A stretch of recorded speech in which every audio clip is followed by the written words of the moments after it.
Hello and welcome everyone to yet another one of my Marvel's Agents of S.H.I.E.L.D. videos. So in this video I'll be discussing the finale of the 4th season which aired last night, as well as the Marvel villains I'd personally love to see come to life on the show over the next couple of seasons, but at least a couple of them over the upcoming season. I'll probably be coming back with more over the long break the show will have until its 5th season airs. But before I start, I'd like to remind you to drop me a like if you end up liking the content of this video, subscribe if you want to see my bonus videos on Marvel's Agents of S.H.I.E.L.D. throughout the break. Do make sure you enable alerts as well by clicking the bell-shaped icon next to the subscribe button on my channel to get notified when I upload new videos. I'd also like to remind you I'll be uploading videos with my final predictions for the season finales of Arrow and Supergirl over the next couple of days. Way too many things to talk about here. The bottle of hate for one is pretty interesting. The whole dynamic between May and Coulson over the course of most of this season, even when she was replaced with that LMD, has been really good. On another note, even after getting out of the framework, Skye is doing one hell of a job being more of a leader with her leave no man behind attitude and the way she went on to rescue the team, making the decisions mostly on her own and actually succeeding. Now I personally believe it is possibly time for her to be the real Inhuman director of S.H.I.E.L.D., thus fulfilling her comic book destiny. Now should we call Yoyo's decision to go into the framework without any exit plan stupid, or should we call it a good decision made out of love? Now I'm gonna call it a stupid decision made out of love, which would probably make much more sense. Not that I'm complaining about it, considering it gave us more framework and more Ratcliffe. It was kind of romantic, and it was a good move to save Mac, at least in terms of timing, before the framework world actually comes to an end. And she does succeed in the end in a sequence of scenes that ended up being very touching. Now you've got as well to love the irony that Ivanov sees in AIDA's situation, how she built a world where she eliminated the regrets of others, yet ended up humanizing herself and feeling all this regret. But welcome back, Robbie Reyes. That whole Ghost Rider vs. Anton and AIDA early on at the beginning of the episode was pretty good and pretty well done, even though a short-lived scene. Now a lot of fans are seeing the possibility Anton could pretty much be the show's version of M.O.D.O.K. Honestly though, I didn't even think about it until it was mentioned in the comments to my latest Agents of S.H.I.E.L.D. video, but I guess it's kind of possible. I've got a few doubts here, considering this villain in my opinion is more suited for the Captain Marvel movies. However, I'll circle back to that on a future video, considering Anton is still around by the end of the finale. Robbie Reyes though did seem to be the key from the very beginning of the episode to taking AIDA down. He deals real damage to her, he's a GPS tracker when it comes to her, considering the demon he has a deal going on with comes from the same world she was created in. She's met her match. Now a second encounter with both her and Ivanov along with Daisy was really good. The two of them are so badass. I just loved watching the body of Ivanov shattered to pieces, even if he was just an LMD. And as usual, Coulson makes a comment there that cracks you up. I missed it, didn't I? You two together and we missed it.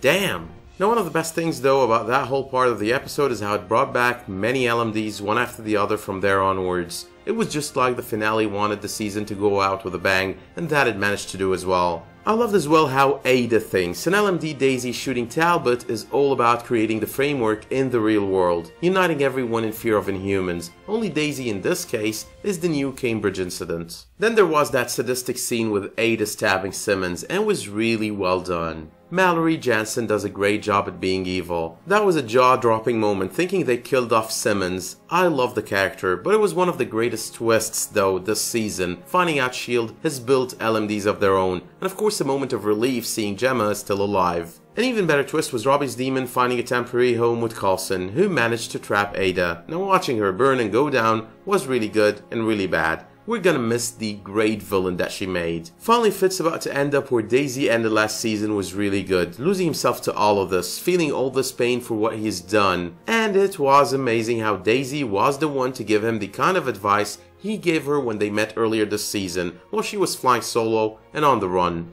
But the very ending, oh my god, was that Prison 42 from the comics? I could have sworn it was. I'm guessing Team S.H.I.E.L.D. is going to have to start off the upcoming season with an escape from space arc, and if the upcoming season is anything like this one, it's going to be epic. But moving on to our next topic, when speaking of villains for the upcoming season, we can actually talk more than one villain. The 4th season just came to prove that the show is capable of doing too many arcs with too many comic book villains, only it might all need a bit of tweaking, increasing the screen time given to each and every one of those villains. Like for example, I did love the whole Ghost Rider arc, however I thought Molecule Man could have been done way better. And the same goes for Nitro, the explosive man Shockley turned into after using the Terrigen Crystal to test for Nadir's potential to be inhuman, only to realize he's the one with such potential, ending up killing Nadir in the process. So one of the villains on my list happens to be Graviton, and one of the commenters on my Agents of S.H.I.E.L.D. renewal video has mentioned him, believing he would be a formidable villain, which I totally agree on. We have already met Franklin Hall as early as the 3rd episode of the 1st season of the show, which was titled The Asset.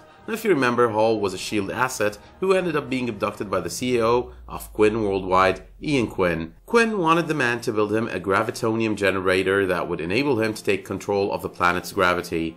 But to make a long story short, once Coulson seemingly rescued Hall, they are at opposite ends of an argument that turns into a violent disagreement. As a result, Coulson ends up forced to send the man into the generator, which seemingly vaporizes him, but also shuts it in the process. The conclusion of the episode gave us the knowledge that the gravitonium generator was placed under high shield security, while Hall was somehow still alive and kicking in it, something that will be a surprise to Team S.H.I.E.L.D. if he were ever to make a comeback.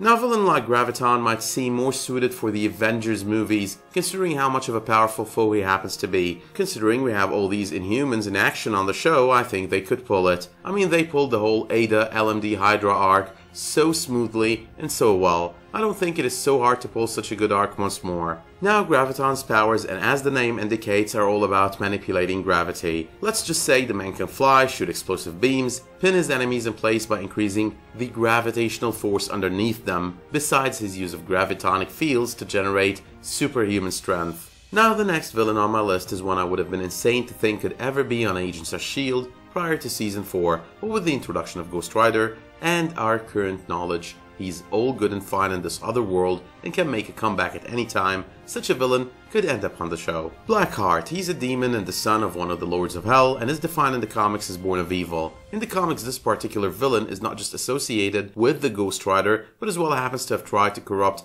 both Spider-Man and Daredevil over the years, but it all ended up in failure. He's relentless, remorseless, pretty much the demon that planned and plotted to seize his father's power, and succeeded in doing so. He kind of has the Slash look to him, you know, like Andrew Garner, May's now deceased husband, only way scarier, demonic, and a whole lot of stronger, with a whole lot of abilities to his name, including Hellfire Control, his ability to phase, shapeshift, stealth, absorb souls, and manipulate energy and time. And these are just a portion of his abilities, so pretty much he's the ultimate villain. Bringing him in with only a fraction of his powers over the course of an entire season would probably do the trick of making it a stellar season, and guaranteeing the show yet another renewal. Now, I only remember one portrayal of the character by Wes Bentley on the Nicolas Cage 2007 Ghost Rider movie. I'm not sure if you agree with me, but that movie sucked big time, if not for anything then for the fact they had Cage portray the role of Johnny Blaze, which kinda reminds me, I wouldn't really mind seeing another Ghost Rider on the show, even if for a brief arc or a quick cameo. But moving on to another villain on my list. Now I know I've made it clear a million times that Eli Morrow is the show's version of Molecule Man, but nonetheless, that was nothing but a dry run at the comic book villain. And if you ask me, it was both well done